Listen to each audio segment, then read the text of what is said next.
Alright, let's dive into something that's been bubbling under the surface in Scotland's economic landscape, and trust me, it's more fascinating than you might think. Have you ever considered how Scotland's island economies and the development west of Edinburgh are shaping the country's future? It's not just about picturesque landscapes or historic villages, it's about real economic shifts, challenges, and opportunities. So, let's break this down. First off, let's talk about Scotland's islands. Personally, I think these places are often romanticized, the stunning summer days, the remote charm. But what many people don't realize is that living on these islands comes with a unique set of challenges. Sure, the social media buzz around them has been growing, but is that translating into tangible benefits for local businesses? Dominic Ryan's piece in Business HQ digs into this, and it's eye-opening.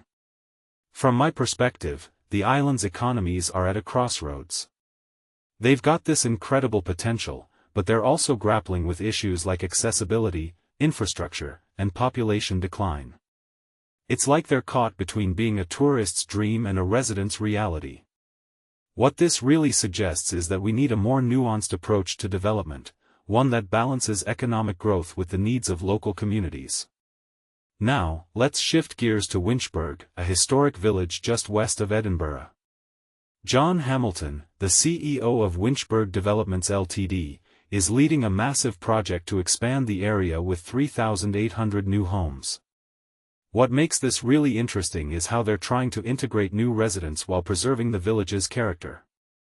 Hamilton talks about the challenges of red tape and planning obstacles, but he's also clearly passionate about the results. I mean, think about it, building a new railway station and a road linking Winchburgh to the M9? That's not just development, it's transformation.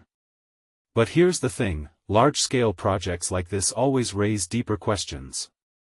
Are we prioritizing the right kind of growth? How do we ensure that these developments benefit everyone, not just a select few? In my opinion, Winchburgh could be a model for sustainable, community-focused expansion, if it's done right.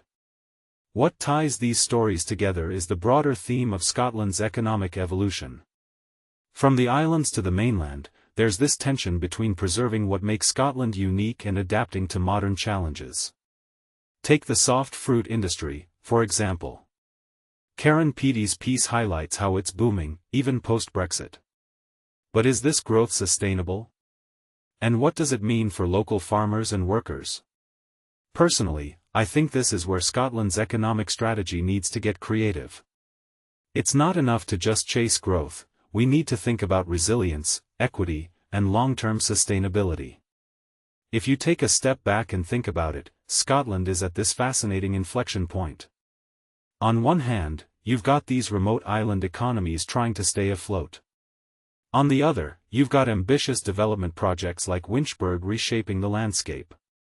And in the middle, you've got industries like soft fruit and clean energy trying to carve out a future.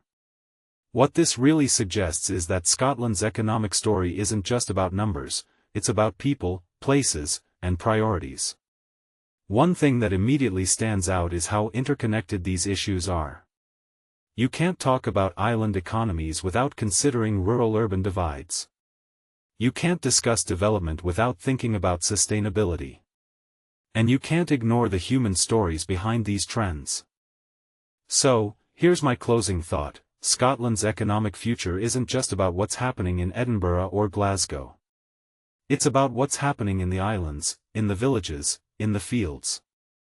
It's about finding a balance between progress and preservation, between ambition and empathy. Personally, I'm excited to see how these stories unfold, because they're not just about Scotland, they're about the kind of future we all want to build. What do you think? Are we on the right track, or is there more we need to do? Let me know in the comments below.